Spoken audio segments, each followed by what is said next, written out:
Welcome to the RV Park Mastery Podcast, where you will learn the correct way to identify, evaluate, negotiate, perform due diligence on, renegotiate, finance, turn around, and operate RV parks. And now, here is your host, the fifth largest owner of RV and mobile home parks in the U.S., Frank Rolfe. Let me start off by saying there are very many great RV park managers out there, but there are also some bad ones. And when you encounter the bad manager, the one that will sink your RV park and ruin your investment, you have to take action swiftly, and you have to be very smart in how you disarm the bad manager. This is Frank Rolfe with the RV Park Mastery Podcast. We're going to talk about, first, why managers go bad. And most of the time when your manager goes bad, it's not because you've asked them to do something that's impossible.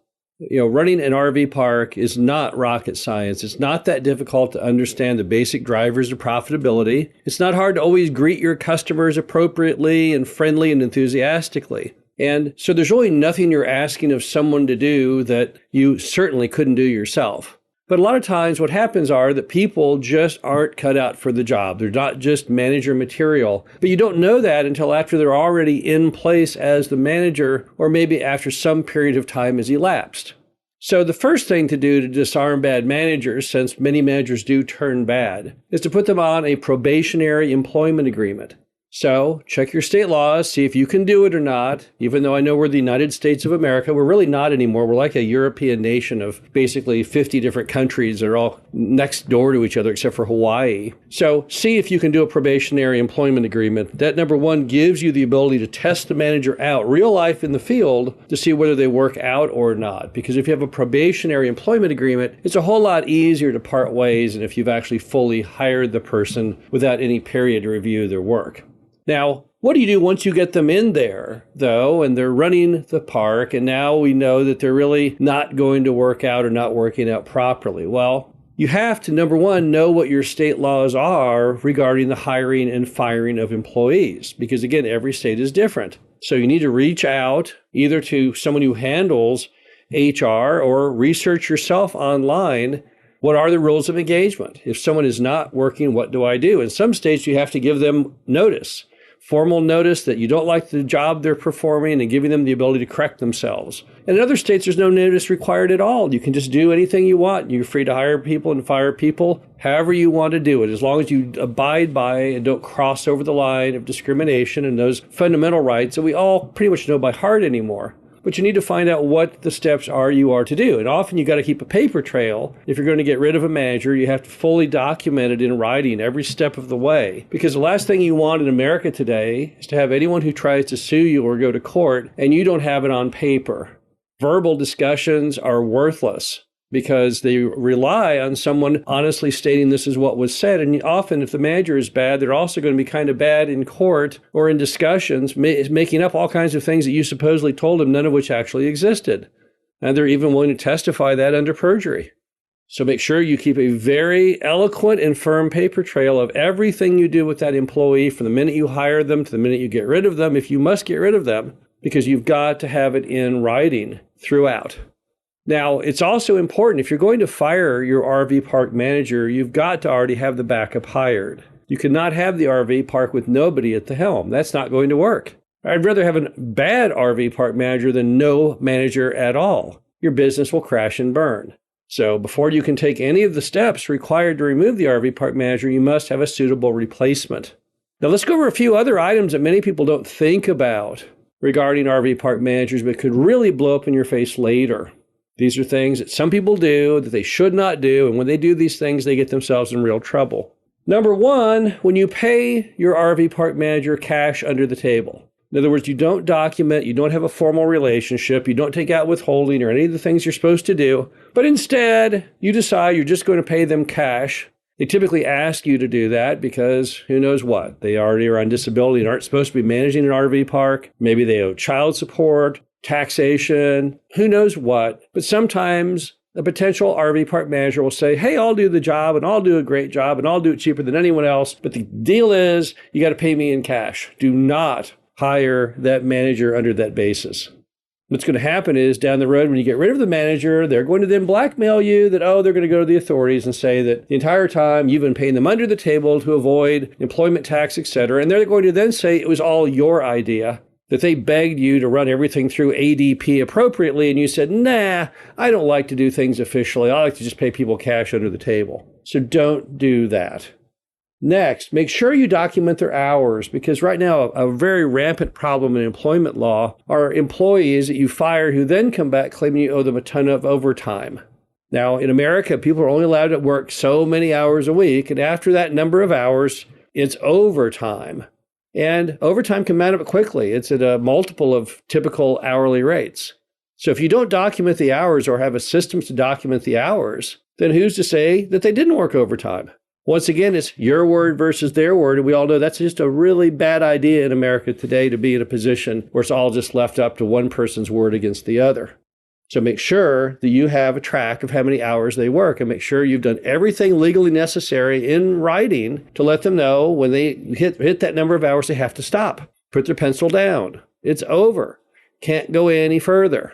Some of the RV park manufacturing plants build RVs, most of which are in Elkhart, Indiana. The way they get over the whole risk of overtime is they only turn the electricity on to the factory at a certain time each day. And when that day is over, based on how many hours the person is supposed to work, the power to the entire factory turns off. That way no one can claim, oh no, I worked an extra 4 hours a day. That evil manufacturing company, they made me work extra hours. They couldn't have worked. There'd be no lights on in the plant. Got to do the same thing with your RV park. You cannot have people ever have the ammunition to claim that somehow they worked overtime. Next, there are all kinds of federal and potentially even state notices that you have to post. Why? I don't know. They're kind of stupid. We've all seen them anywhere you go. If you ever go to a restroom, for example, at a Home Depot or a Lowe's, there are all these posters printed on the walls back there because they must be posted in the workplace, and no one ever reads them. And the only companies that care about them are the ones that sell them, because every company must buy these things. But if you are in a state that requires that you post these, you must post them. Don't get into an environment where you don't post required notices, because your employee, the day after you fire them or the day of, they're going to take pictures of your workplace, and they're going to say, aha, see, they never posted the official notices. If I had only known, if I'd only read these notices, my life would have been completely different. I would have ended up the quarterback of the Green Bay Packers, and now you evil RV park owner, you deprived me of my God-given rights to be the greatest living quarterback of all time. So don't do that. Make sure that you post everything you're supposed to post. Also, don't get in a position ever where there might be any verbiage of an inappropriate action by you. So when you meet with a manager, do it openly in public. Don't go meet your manager at some dark, secluded place. Make sure that everything is on the above board with the complete appearance of that. You want to have basically witnesses around whenever you're around people today, particularly bad managers, because you know that people love to claim that, oh, you assaulted them or tried to assault them or whatever the case may be. Because, of course, it's complete hogwash. You didn't do anything of the type. But once again, we're back in a one person says this, the other person says that situation. And in America today, that is definitely not where you want to be. Also, just make sure throughout the process of employment that you keep meticulous written records. How many hours the person worked, which is then tied to how much they earn, which is then tied to your ADP or other check stubs with all the proper withholding. Because at the end of the day, he who has the best paper trail typically prevails. And don't be depressed when that RV park manager that you thought would be wonderful doesn't pan out. It happens all the time. You see it throughout America every day, businesses that suffer because they can't get good talent. It's just the way it is. Why is that? I don't know. You could say that they just don't make people as good these days as in the olden days. I don't know if that's entirely true, but there's no question the American work ethic has declined enormously. I don't think we any longer, the country people think of when they think of really hard-working employees. But the fact that one blew out doesn't mean you're a bad person, doesn't mean that you were bad at hiring, doesn't mean you did a bad job of training them, and it doesn't mean you did a bad part of supervising them. It simply means they didn't work out, they didn't fit that job. But it means it's time to move on to the next person. One of the sayings I got when I first got in the industry was, it's easier to change people than to change people, which means it's a whole lot easier to swap people out and get a new one, to get rid of the person who's failing rather than try and retrain them not to fail. RV parks traditionally cannot afford to have redundancy. You typically have just one manager and that's it. We don't have the luxury like IBM to have an HR department that retrains people who are bad on the job. When they start going bad, the best thing to do is to go ahead and fire them and replace them with someone new, someone who has a better shot of success. This is Frank Rolfe, the RV Park Mastery Podcast. Hope you enjoyed this. Talk to you again soon. Thank you for listening to the RV Park Mastery Podcast. Be sure to visit us at www.rvparkmastery.com, where you can learn the correct way to identify, evaluate, negotiate, perform due diligence on, renegotiate, finance, turn around, and operate in RV parks.